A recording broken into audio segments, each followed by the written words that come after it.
Welcome again students.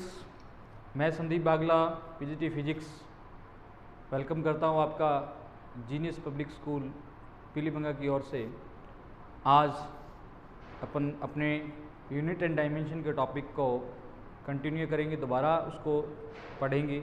कहाँ तक last अपन ने उसको किया था, सीजीएस सिस्टम और यूनिट सिस्टम अपन ने उसके अंदर शुरू किया था। लास्ट क्लास में हम लोगों ने डिस्कस किया था कि जो क्वांटिटीज़ होती हैं फिजिक्स के अंदर, जो ये फिजिकल क्वांटिटीज़ होती हैं, ये फिजिकल क्वांटिटीज़ बेसिकली दो टाइप की हैं।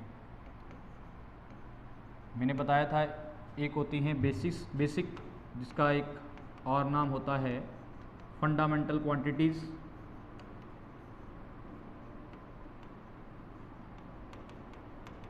एंड सेकंड होती है आपकी ड्राइव्ड क्वांटिटीज़। लास्ट क्लास में एंड पोजीशन पे अपन ने ये सीखा था कि बेसिक या फंडामेंटल फिजिकल क्वांटिटीज़ कौन सी होती हैं जो किसी अदर जो दूसरी क्वांटिटी है, अदर क्वांटिटी है, उसके ऊपर डिपेंड नहीं करती। Those quantities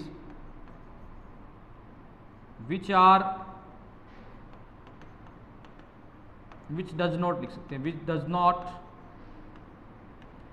depend on other fundamental और बेसिक क्वांटिटीज़। ठीक है, दूसरी फंडामेंटल या बेसिक क्वांटिटी पे डिपेंड नहीं करती। जैसा मैंने बताया आपको कि लेंथ जो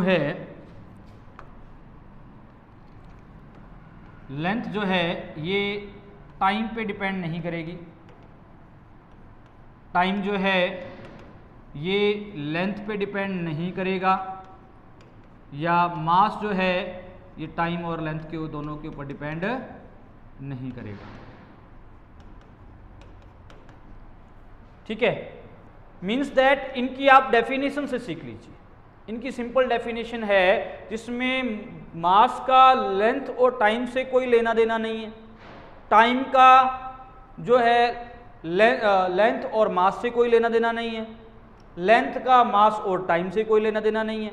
मीन्स दैट जिसका एक दूसरे के साथ कोई लेना देना नहीं हो, बिल्कुल फ्री हो, अकेला हो, ऐसी क्वांटिटीज़ जो है वो बेसिक्स क्वांटिटीज़ हैं। और ऐसी ये तीन ही क्वांटिटीज जो है पाई गई हैं जो बेसिक हैं या फंडामेंटल है, जिसका नाम मैं आपको बता रहा हूँ, मास, लेंथ एंड टाइम। अब बात होती है ड्राइव्ड क्वांटिटी की कि ड्राइव्ड क्वांटिटीज़ कौन सी होती हैं। तो ड्राइव्ड क्वांटिटी वो हैं जो दूसरी क्वांटिटीज़ के ऊपर डिपेंड करती है। अब दूसरी कौन सी कि ड्राइव्ड क्वांटिटीज़ ये क्वांटिटीज़ हैं या वो क्वांटिटीज़ हैं जो फंडामेंटल क्वांटिटीज़ के ऊपर डिपेंड करती हैं, यानी लेंथ के ऊपर डिपेंड करती है, मास के ऊपर डिपेंड करती है, टाइम के ऊपर डिपेंड करती है। ठीक है, तो ड्राइव्ड क्वांटिटीज़ कौन सी क्वांटिटी है? Those quantities which are depend upon basic या fundamental quantities। लाइक एग्जाम्पल के तौर पे अपन बात करें, जैसे वेलोसिटी है,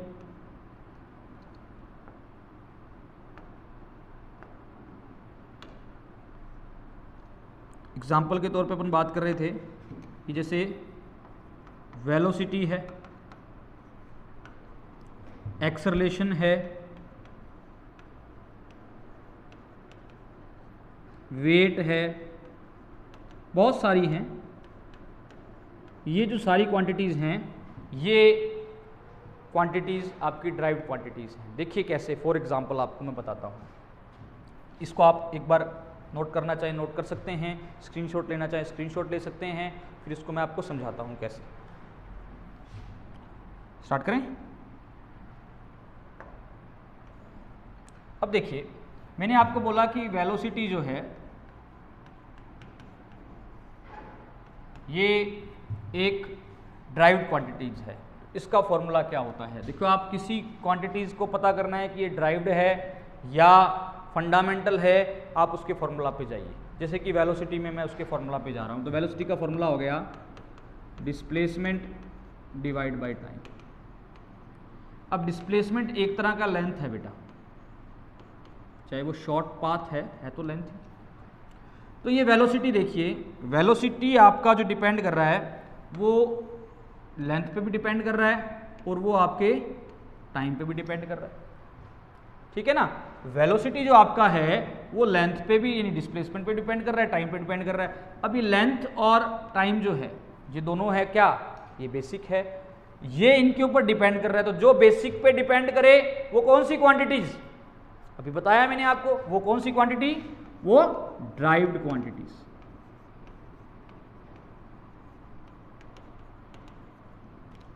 ठीक है, क्लियर है। अब आप बोलो कि सर मुझे एक्सेलरेशन का भी सीखना है, तो उसका सिखा देते हैं आपको। एक्सेलरेशन वाले में क्या था, एक्सेलरेशन का फॉर्मूला होता है चेंज इन वेलोसिटी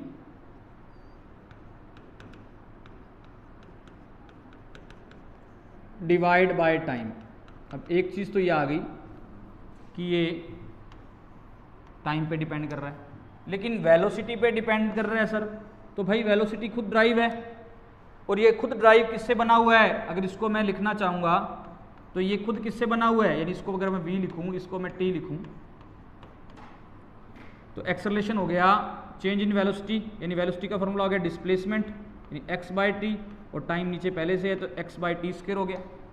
तो x क्या है, लेंथ है, डिस्प्लेसमेंट है, ये भी क्या हो गया हमारा, ये हो गया हमारा फंडामेंटल क्वांटिटी, और टाइम भी फंडामेंटल क्वांटिटी है। तो जो क्वांटिटीज फंडामेंटल क्वांटिटी या बेसिक क्वांटिटी पे डिपेंड करती है वो क्या होगी, ड्राइव्ड, तो ये ड्राइव्ड हो गया। ऐसे ही फोर्स है, वेट है, ये सब का आप निकाल सकते हो, ठीक है, क्लियर है, इसमें कोई इशू नहीं है।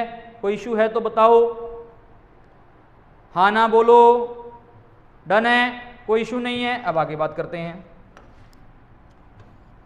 अब हमारा ये हो गया कि क्वांटिटीज बेसिकली दो टाइप की हैं, इन्हीं क्वांटिटीज के बेसिस पे हमने यूनिट सिस्टम बनाया है। तो हमने जो यूनिट सिस्टम बनाया है ये खास करके फंडामेंटल क्वांटिटीज को लेके बनाया है। हालांकि आज की डेट में हम कह देते हैं कि 7 फंडामेंटल क्वांटिटीज हैं, 7 है, मैं नाम एक एक करके बताऊंगा आपको, लेकिन आप सबको ये पता भी है क्योंकि 9th-10th में थोड़ा थोड़ा जान लेते हो आप लोग, 11th में थोड़ा डिस्क्राइब करते हैं, डिस्क्रिप्टिव सीखते हैं, अपने अच्छी तरह से समझते हैं इस बात को। तो अपन देखिए कि हमें जब इन 7 के बारे में नहीं पता था, स्टार्टिंग में हमें CGS जो है यूनिट सिस्टम आया जब, तो यूनिट सिस्टम जो हम पढ़ते हैं वो एक तो पढ़ते हैं CGS यूनिट सिस्टम, 1 नंबर डाल के लिख रहा हूँ, एक पढ़ते हैं FPS unit system,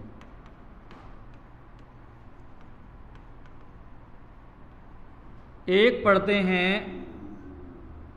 SI unit system,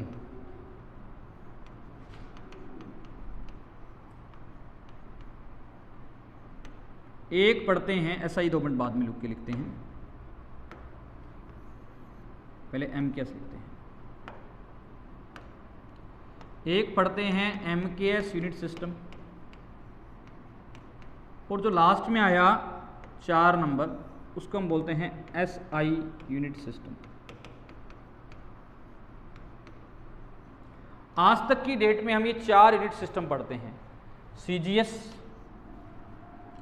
FPS, MKS और SI, 1 बाय 1 करते हैं। पहले सीखते हैं CGS को।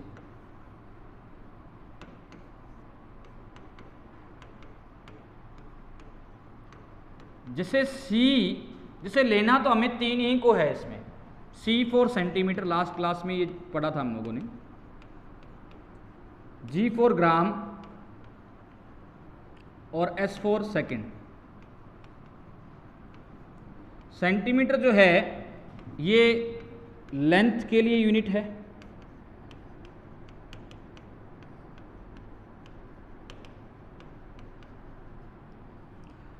जो ग्राम है ये मास के लिए यूनिट है,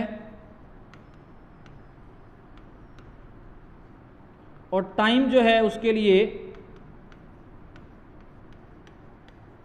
सेकंड यूनिट है टाइम के लिए। उस समय सीजीएस यूनिट सिस्टम बहुत बढ़िया चल रहा था, बहुत बढ़िया चल रहा था, कहीं इशू नहीं था। ठीक है, ये सब लोग साइंटिस्ट थे, इनकी रिसर्च होती थी, सब डिस्कशन होता था, जिनेवा में जैसे ये ऑफिस होता था। ठीक है, तो सीजीएस यूनिट सिस्टम जो है ये सेंटीमीटर, ग्राम और सेकंड सब चलता रहा, लंबे टाइम तक चलता रहा। लेकिन कुछ समय बाद एक प्रॉब्लम आनी शुरू होगी कैलकुलेशन की, कि इसकी हेल्प से जो कैलकुलेशन थी वो बहुत बड़ी जा रही थी, बहुत बड़ी, मतलब जैसे मान लो कि अब ग्राम है वो 1000 ग्राम लिखना पड़ रहा है, आज की डेट में हम उसको 1 kg लिखते हैं, है ना।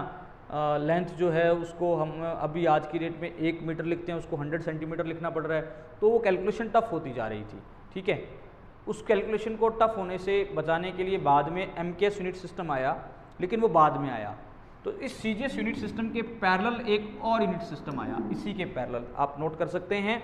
इसके पैरेलल कौन सा यूनिट सिस्टम आया, तो वो ये आया FPS, क्योंकि उस समय सब दुनिया के अंदर अंग्रेज़ों का राज था, सबको पता है, ब्रिटिश एम्पायर जो है सब जगह था। अब वो था तो उन्होंने अपना एक पैरेलल यूनिट सिस्टम दिया, सीजीएस जब आया उस समय पैरेलल दिया था, उसको बोलते हैं FPS यूनिट सिस्टम। अब ये है क्या वो डिस्कस करते हैं। ठीक है, मैं इसको रफ कर देता हूँ पहले।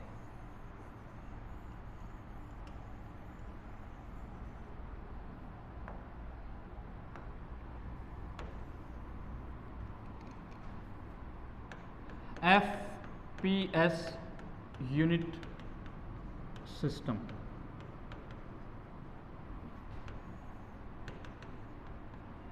ठीक है, FPS यूनिट सिस्टम। F मतलब फिट या फुट बोल देते हैं इसको, ठीक है, फुट, एंड P मतलब पाउंड, एंड S मतलब सेकंड। टाइम के साथ तो इन्होंने भी कोई छेड़खानी नहीं की। Second is use for time, fit is use for what, length, and pound is use for mass. आजकल आप केक लेने जाते हैं मार्केट के अंदर, जब वहाँ पे आपको केक जो है पाउंड में मिलता है, पाउंड, ठीक है ना, इसमें मिलता है, इस बात का आपको भी ध्यान होगा, है ना। 1 पाउंड किसके बराबर होता है, लगभग 454 के ग्राम्स के आसपास होता है। ठीक है, क्लियर है, 454 ग्राम के आसपास होता है। तो ये फिट बराबर हो गया लेंथ, पाउंड बराबर मास, और सेकंड टाइम के लिए हो गया, यानी इसके लिए यूज़ होने लगा। बाकी सब चीज़ सेम है, यानी उन्होंने कैलकुलेशन जो है फिट में पाउंड, फुट में, पाउंड में और सेकंड में करना शुरू कर दिया। किसके लिए, इन्हीं 3 के लिए, लेंथ, मास और टाइम के लिए, और कोई ज़्यादा चेंज नहीं है। उसके बाद जो सबसे अच्छा जो यूनिट सिस्टम आया, जो काफ़ी लॉन्ग टाइम तक यूज़ भी हुआ, वो था नंबर 3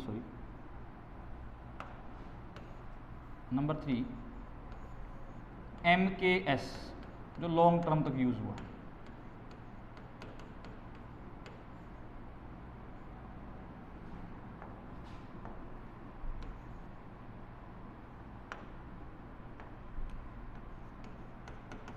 MKS यूनिट सिस्टम, ये लॉन्ग टर्म तक चला। M for metre, K for kilogram, यानी ग्राम को किलोग्राम बोलने लग गए, अब सेंटीमीटर को हम लोग मीटर बोलने लग गए, और सेकंड को हमने सेकंड ही रखा, इसको नहीं छेड़ा, तो सेकंड यूज़ होने लगा टाइम के प्लेस पे, यानी वही हमारी 3 फंडामेंटल क्वांटिटीज़। किलोग्राम जो यूज़ होने लगा वो हमारा मास के लिए यूज़ होने लगा, और लेंथ के लिए यूज़ होने लगा मीटर। तो इस तरह से हम इसका यूज़ करना शुरू करते रहे। ये 3 यूनिट सिस्टम इस तरह से चलते रहे। सीजीएस फ्लॉप हुआ, फ्लॉप तो नहीं कह सकते, उसके लिए कैलकुलेशन जो है वो टफ हो गई थी, तो हम उसको फिर जो है नया थोड़ा ड्राइव्ड फॉर्म, जैसे मोबाइल नहीं आता हर बार, क्या है, थोड़ा अपडेटेड मॉडल आ जाता है, तो ये समझ लीजिए कि सीजीएस का अपडेटेड मॉडल था। लेकिन बाद में साइंटिस्ट लोगों ने इस मॉडल से भी, यानी इस तरह के यूनिट सिस्टम से भी थोड़ा पीछा छुड़ाया। मतलब कैसे, कि नया यूनिट सिस्टम आ गया। अब नया यूनिट सिस्टम क्या आया, उसका नाम था स्टैंडर्ड, जो 4 नंबर है हमारा,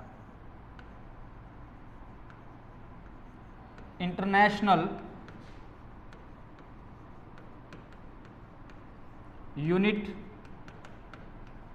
सिस्टम।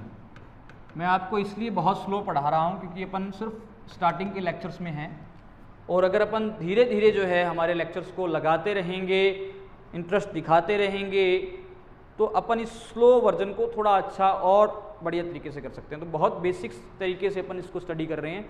इन सब चीज़ों को अपन धीरे धीरे धीरे धीरे समझ में, जैसे ही फिजिक्स आने लग जाएगी, आपका जब इंटरेस्ट बन जाएगा, उसके बाद सब चीज़ें अपन जो है वो प्रॉपरली, यानी कहने का मतलब ये है कि एज पर द वे करते जाएंगे। ठीक है, तो स्टार्ट स्लो करना बहुत जरूरी, क्योंकि ये सब चीज़ें जब तक समझ में नहीं आएगी तब तक आपको ना तो क्लास 11th की फिजिक्स समझ में आने वाली, ना क्लास 12th की फिजिक्स समझ में आने वाली, ना आपको higher education in graduation level की फिजिक्स समझ में आने वाली। तो ये बेसिक है, ये होना बहुत ज़रूरी है हमारा। तो स्टैंडर्ड इंटरनेशनल को हम लिखते हैं SI भी लिख देते हैं। अब SI यूनिट सिस्टम में ये कहा गया कि 7 टाइप के यूनिट सिस्टम है।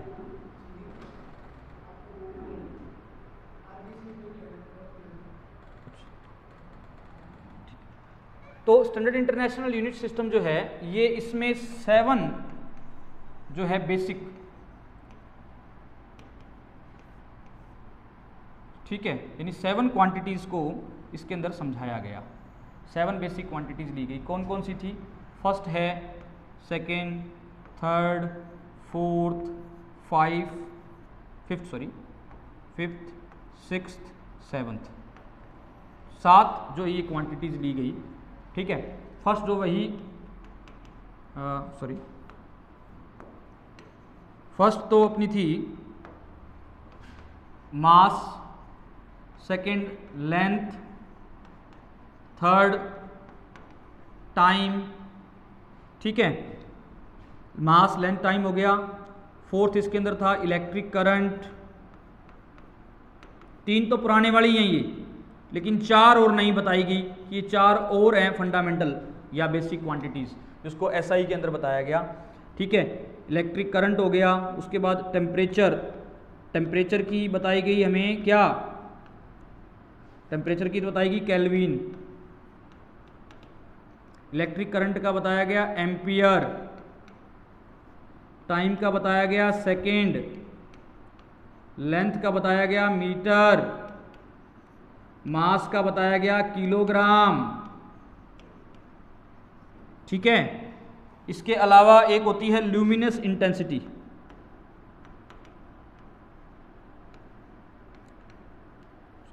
Luminous intensity.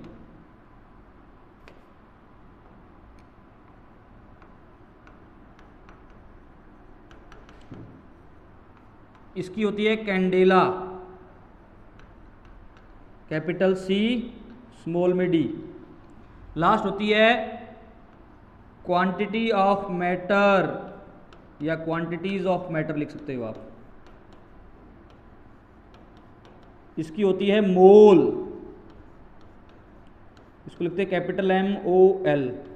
इसको शॉर्ट फॉर्म में K लिखते हैं, इसको शॉर्ट फॉर्म में AMP लिखेंगे, इसको S लिखेंगे या SEC भी लिख सकते हैं, इसको M लिखेंगे, इसको KG भी लिखेंगे। इसमें विवाद करने वाली कोई बात नहीं है। ठीक है, इसको आप SEC भी लिख सकते हो।